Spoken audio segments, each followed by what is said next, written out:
Hello everyone, it's the Canadian Wifier, and welcome to the road to 10,000. This is going to be a daily Mario Kart 8 series here on my channel, where I race online until I reach 10,000 online player points. Now, if you're new to my channel, you won't know this, but I've been wanting to do this series for a very long time. In fact, I went out and bought an Elgato a few months ago specifically for this series, and now I'm finally getting around to doing it, so I'm very excited to get started. As you can see on this account, I already have around 5,000 points. Not as many as you'd think for a man who's played almost daily since the game came out. The main reason for that is because I knew I would one day be getting around to this series, so I've been trying to keep most of my online play on a separate account. Regardless, let's just hop right into it.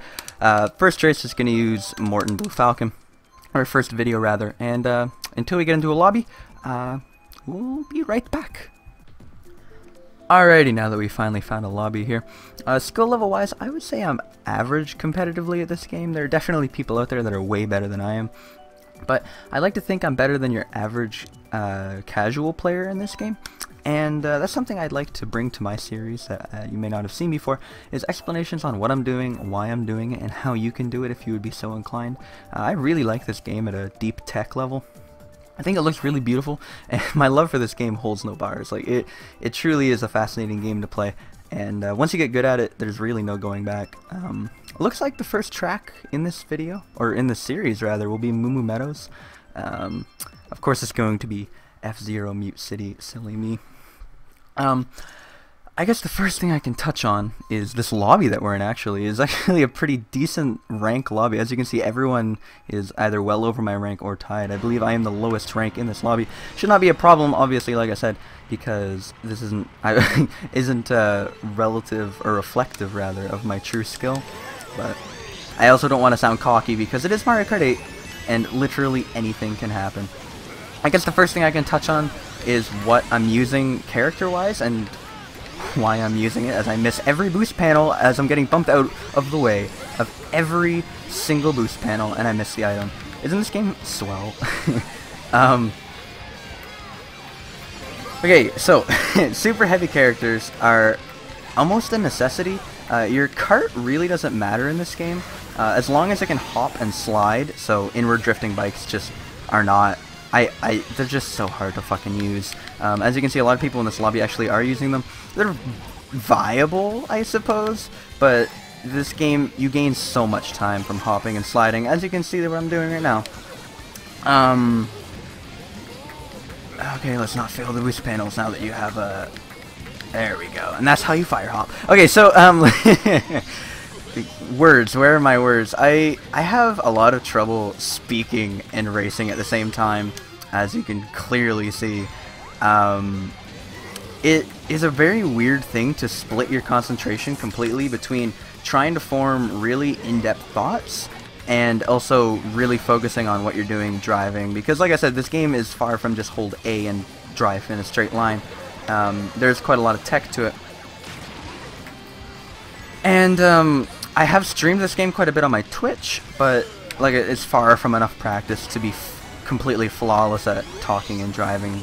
So excuse me if there are constant repetitions in what I'm trying to say. Could you stop spin boosting me? This is so fucking annoying. Okay, so super heavies are arguably just the best in the game, not because of their speed, but because of their weight. When you play online, it is so unbelievably... I'm gonna go right off the edge. Fuck. At least I dodged a red shell with that. Oh my goodness. Alright, so rough start to the first race, as we were in first, got blued, and really could not recover. Maybe able to salvage a decent spot with some shrooms here, but not the start I wanted, that's for sure. As fourth place isn't and the end of the world. In general, heavyweights are the way to go online in this game, not because of their speed, but because of their weight. As you saw in that race, bumping is ridiculous. What you were actually witnessing in that race is spin drifting. If you're completely new to Mario Kart 8, there's a thing called anti-gravity, which that course is, I believe, entirely anti-gravity, where your wheels go sideways, and if you bump into someone, you both get a little boost. But it fucks up your lines completely, and it drives me insane. Let's go with Wild Woods, because I'm not really up for a Rainbow Road right now. Yeah, the bumping in this game is a little bit ridiculous because it's not only based on your weight, but it's also based on your current momentum. So you can be thrashed around by a smaller character if they go for a boost or have a mushroom or something. So basically, in general, you want to be as heavy as you possibly can be, and lighter characters you can get away with, but the weight is honestly the hardest problem. Combo-wise, you can get away with some ridiculous shit in this game. Blue Falcon is considered to be the best online. Along with Pipe Frame, Slick Tires, of course, and the Glider. Does not matter. Gliders in this game are almost purely cosmetic, the only difference being weight or acceleration. This is Rainbow Road. It gets a lot of hate in this game, actually, for it not being a true Rainbow Road, because all it is a bunch of big, swooping corners, I suppose you can call them. Kind of interesting that the second course in the game that we're going to tackle here is going to be Rainbow Road. More fitting for a later video, but really doesn't matter to me because I've played all the courses enough to... they're just courses. Rainbow Road has no significance to me. I believe I guess I could go into some terminology. Right here is a no-item shortcut, also commonly referred to as NISC or NISC. If you hear me say NISC during the series at all, just know I'm referring to a no-item shortcut because it's a lot easier to say. SMT is another one I'll probably say a lot, and that's an orange turbo or a super mini turbo. Outside of that, I believe we could get into our first, I guess, quote-unquote lesson of the series. I was already getting blue shelled once again. If I could get over onto the green, that would help me out considerably, which I do manage to because it will maintain my acceleration right away. So as you can see already in the first two races, I've been hopping a lot. What's with that, you may be wondering. If you're completely new to Mario Kart 8, I'm going to go right off the edge here. That was an awful alignment. If you're completely new to Mario Kart 8, there's a technique called fire hopping, and it's basically infamous in this game. Lots of people hate it, lots of people love it. I personally, this game is atrociously slow without it. Basically, let's make okay.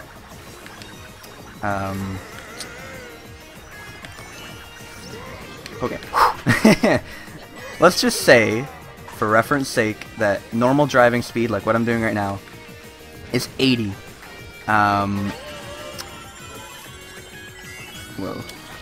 Fire hopping increases your top speed when you have a boost from either a mushroom, a zip panel, literally anything, actually. The reason I went off the edge there, by the way, is ink affects your traction like crazy. I'm still not out of this race yet. Unless I get bullet build. I'm going to pull triple dreams, and I should be able to maintain second here. Actually, if that blue shell hits, no. I'd say I'm able to maintain second. Okay, fire hopping. Very integral. I could not explain it while racing Rainbow Road. I apologize. Like I said, lots of rambles in the series while I'm trying to explain things. Hopefully the first episode is the only explainy kind of episode, because I really hate doing them, but I feel like it's important so you know what's going on.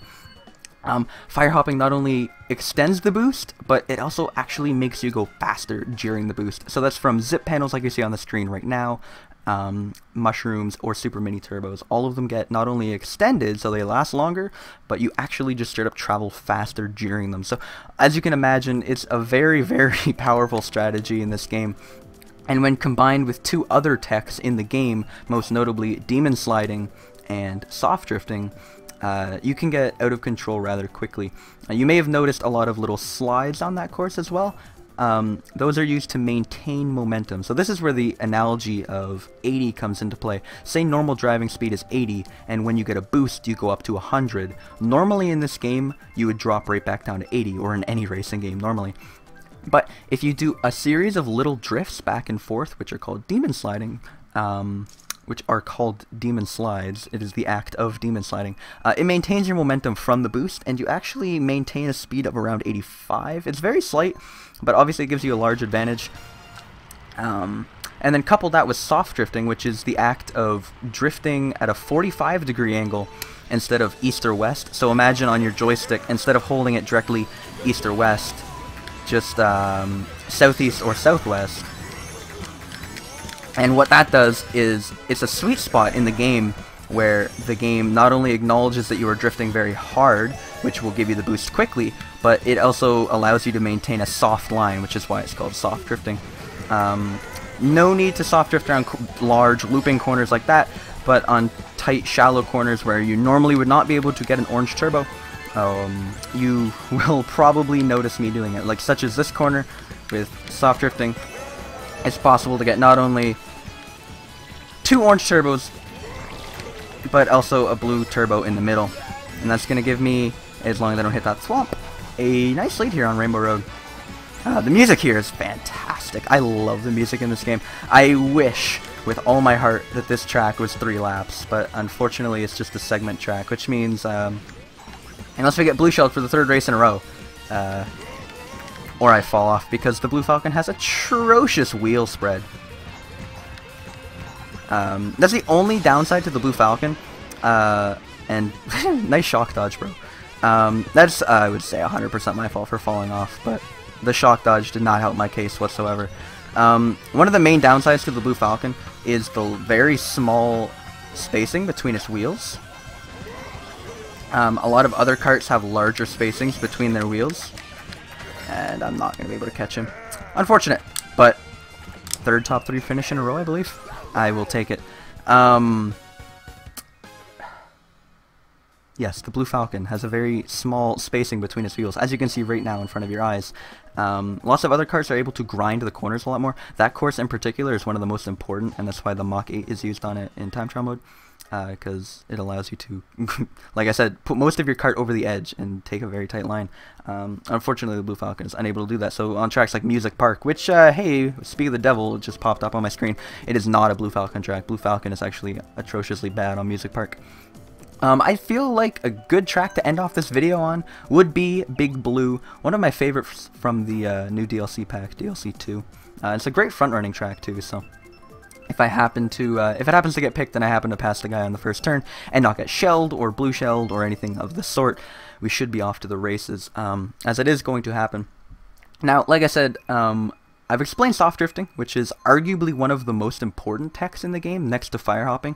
It's definitely my weakest. It's something that I had to learn very recently, and as you can imagine, if you've learned your whole life to drift east and west, and you're suddenly told that no, you should be drifting southeast and southwest. Speaking of a good front-running track, burning out's not a good idea. Obviously, as you can imagine, it's quite difficult to just suddenly adjust to an entirely new way of drifting.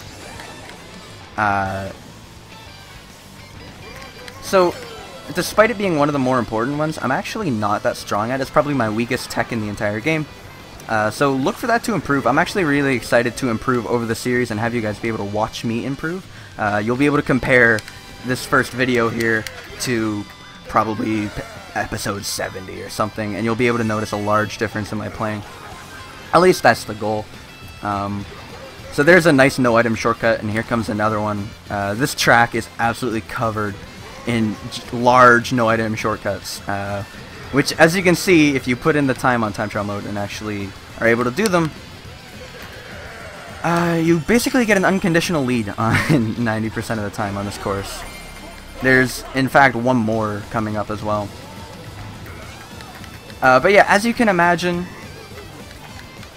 as I've described, this game is basically all about conservation of momentum, which is why I find it really interesting as a racing game, because it's not just drive in a straight line and hold down A, it's get soft drift to get your orange turbos more frequently, and then fire hop to abuse them as much as you can, and then use demon sliding to maintain your momentum from them as much as you can. So as you can see here, soft drift to get that turbo, and then demon slide up the hill to maintain the momentum from it, leads me to an easy first place victory to end off the first episode of the Road to 10,000. I hope you guys enjoy this one. Like I said, it was very, very explainy, but I hope you can look past that. Videos in the future will not be. I'm really a entertaining guy. I at least hope to be, and I hope to see you guys in the next episode as we continue climbing the road to 10,000. Take it easy, guys. Have a good day. Bye-bye.